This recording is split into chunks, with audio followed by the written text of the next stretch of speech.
everybody, it's Marla Martenson with another episode of Conversations with Cupid, and I am with Dr. Megan Fleming. She is a PhD and she talks about relationships. She's a sex therapist. She knows everything. So today we're going to get a little personal and a little... So we're going to talk about postmenopausal sex. Oh my God. Thank God you're still having it, because you know you can until you're in your 80s and 90s. Oh my God, Megan, welcome.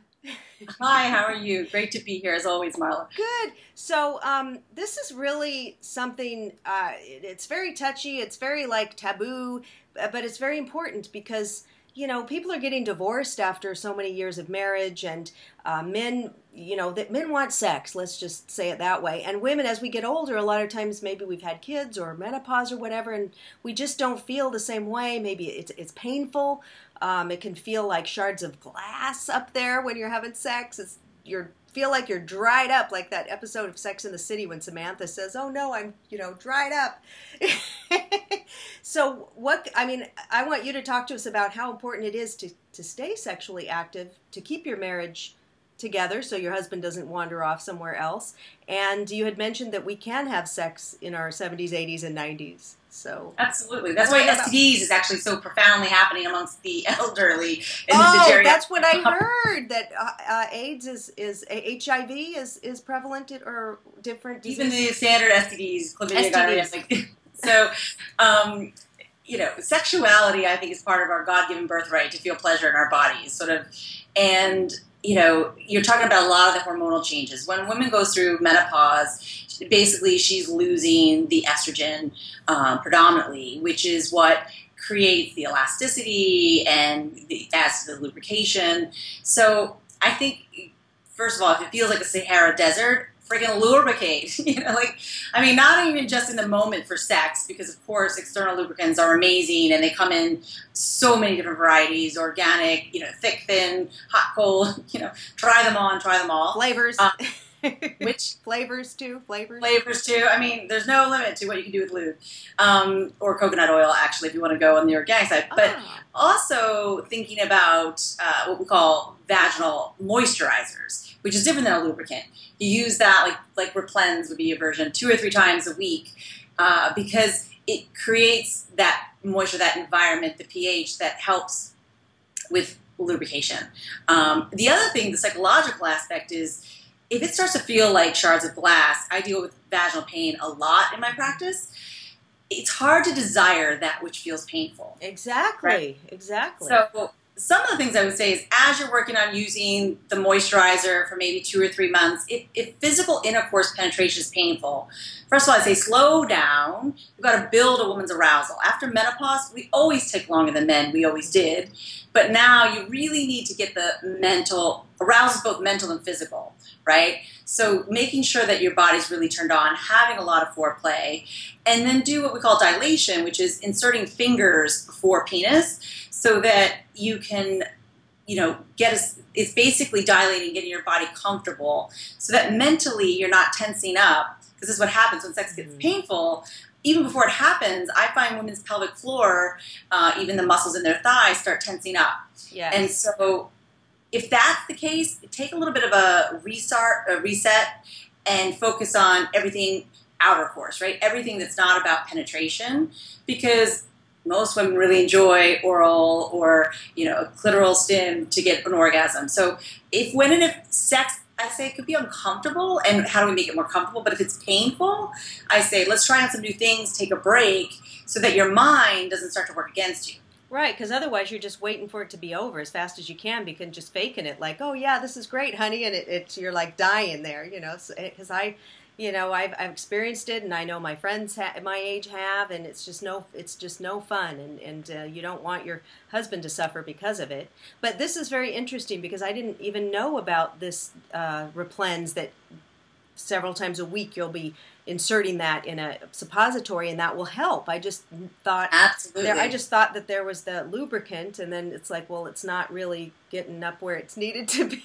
Exactly. And it's interesting, because I've worked with breast cancer populations, so hormone replacement is a very controversial topic. It's a very personal decision. So one option is hormone replacement, whether it's through a pill, systemic, or it's local, like with an estering. But it's also that I think we've looked at data in women with breast cancer who can't take estrogen because their tumors are sensitive to it. So they've looked at Replens or moisturizers versus actual estrogen, and they really do notice significant differences in terms of a positive effect. So I think women out there, learn about moisturizers. And the moisturizers, there's not going to be any negative effect? The only thing I would say is that they create discharge. So initially, some women don't like the discharge, so get a panty liner and recognize that as you use them, that symptom typically goes away. But there are, so again, it's non-hormonal, and it might just be, you're not used to, right, all that wetness coming back. So the discharge might be a little uncomfortable, but that too shall pass. Well, it's interesting what we do to keep we live longer, but I think our bodies maybe, weren't made to keep having sex into these years because we're done having children and all that. I mean, like just the physiology, you know what I mean? And then we just want to do it. So that's why it's kind of shutting down, but we're trying to make it long, just like our hair goes gray, but we want to keep looking young, so we'll dye it or whiten our teeth, or so we're just kind of playing with all this stuff to keep things going because we're living longer and we still want to keep the lifestyle that we've always had, right? Well, you bring up some good points, but I think there's a big difference. I mean, I really believe in like almost an orgasm a day. Like it's just good for you, right? An apple a day, on your own with a partner, it doesn't really matter. Okay. Because it releases dopamine, it's just good for you, and it feels good. So I actually don't want to ever get talked out of that, right? Okay. But when you describe sex where you're just going through the motions, can't wait for it to end, I can tell you I have a lot of male clients and couples. They don't like that either, right? The biggest turn on is feeling your partner's desire for you, right? So if you feel like your partner isn't there or is just grinning and bearing it, guess what? That's like anti-sexy. Like there's nothing sexy about that for most men. Right. It's my experience. Yeah. And so it's a lose-lose there, right? So that's what I'm saying. I think men would rather take, if it's painful, penetration for time off the table, or if it's always painful, and then oral, like, our biggest sex organ, I think, is the brain, but our biggest organs, our body, our skin. So many people, once you have intercourse penetration, they only focus on that. Like, what about, the neck, the lower back, like really using the whole body as a tapestry for feeling, sensations, and pleasure. And I think if people really expanded their repertoire, then they would start to think about, oh, I really like this, and this feels good. Right. I think that's a great point because a lot of men will just zero in and go for the kill, sometimes. Gold, what I've been told. You know what I mean? They're just like, okay, let's get right to it. And the woman does. We need a lot more, especially as we get older. Like you said, like when you're a teenager in your 20s, it's like you can get all excited just by, like kissing the guy or looking at him. You're like, whoa. But now, 50s, 60s, 70s, and beyond, you're like, you need some romance. You need a lot. Connection. You need that connection. One of the qualities I often hear women say. Like for men, I often say sometimes sex helps them feel connected. Yes. So they're actually warmer and open. You see it in their bodies. And I think for women, they often want to feel the connection to feel the desire for sex. And this is actually helpful to think about. We often think about when we want sex, it should be, I want to rip your clothes off, right? That's our cultural idea. Yes. But the reality is, especially for women, Rosemary Basson came up with this model. It's not desire, arousal, orgasm. It's not linear like that. It's more like, I'm open and receptive. Let's see how this goes. I don't know and you don't know, but let's see.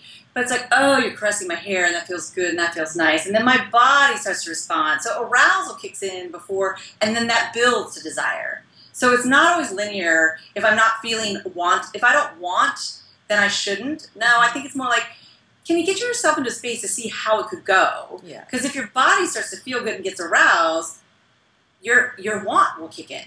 And and even if, of course it's not going to be the same as when you were first married to, 10 years later, 20, 30. So it's really, as we get older, it's that connection, just even making a point to having sex just to keep that intimacy and that connection.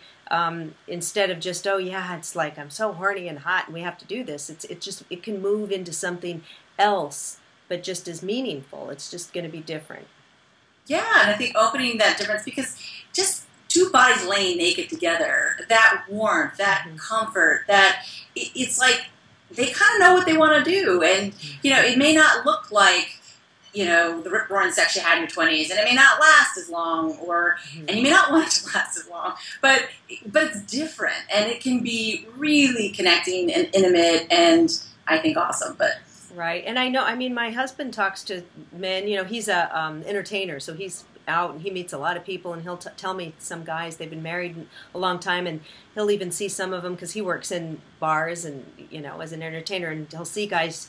He knows they're cheating on their wives. You know, I know that guy's married. He's kissing her, or he's flirting, and that he's a pig. You know, because he's very kind of old-fashioned and faithful. But he says, well, you know, they say that their wives are no longer interested in sex, or the wives don't take care of themselves anymore. And not that they should go cheat, but the men will tend to. So, just again, how important it is to look for solutions if you know it's painful or you're not into it anymore. To seek out some solutions. Or if you don't have desire is one of the things. I see this so often with women. It's painful to me. It's like, understandably, if you don't want to have sex, people don't realize what they're cutting themselves off from. Pleasure.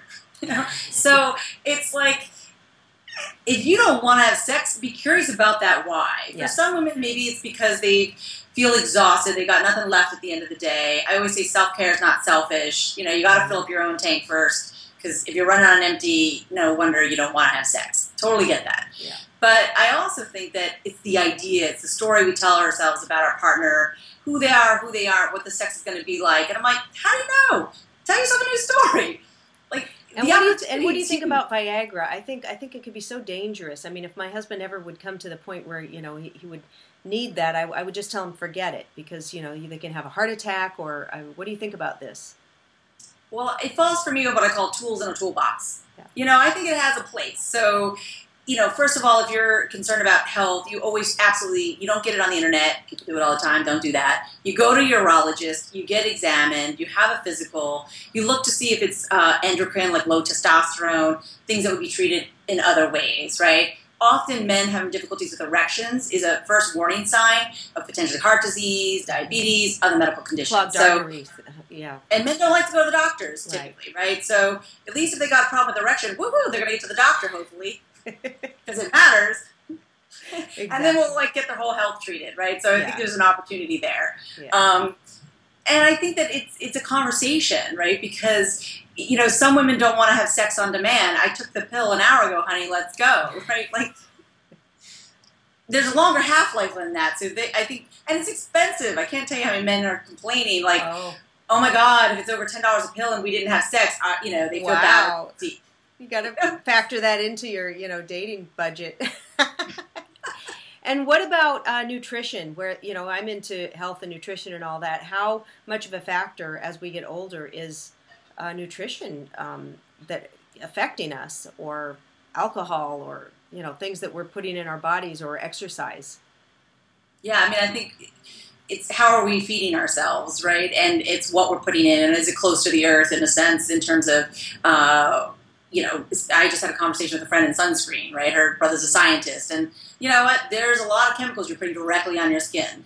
You know, there are a lot of complicated choices I think we have, but the more holistic I think you can treat your body, and exercise, again, great for, it increases testosterone, it keeps, you know, your cardiovascular conditioning so that you're not exhausted, that you can support your body weight in a sexual position. Yeah. There's a lot of really great reasons to work out. Stay healthy, exactly. It's your temple, right? So mind, body, soul, keeping it all, you know, healthy. And when things are off, you got to like check in with yourself to realize what needs to be fixed. Because whether it's a coach, it's a therapist, it's, you know, a nutritionist, it's a trainer. There's so many people out there to give you exactly what you need. So you should never go through it alone, because I'm swearing that you're not alone. Okay, awesome. Well, Megan, thank you so much for this chat. It was pretty juicy, and we'll delve into it more at another time. Sounds great. Thanks. Bye.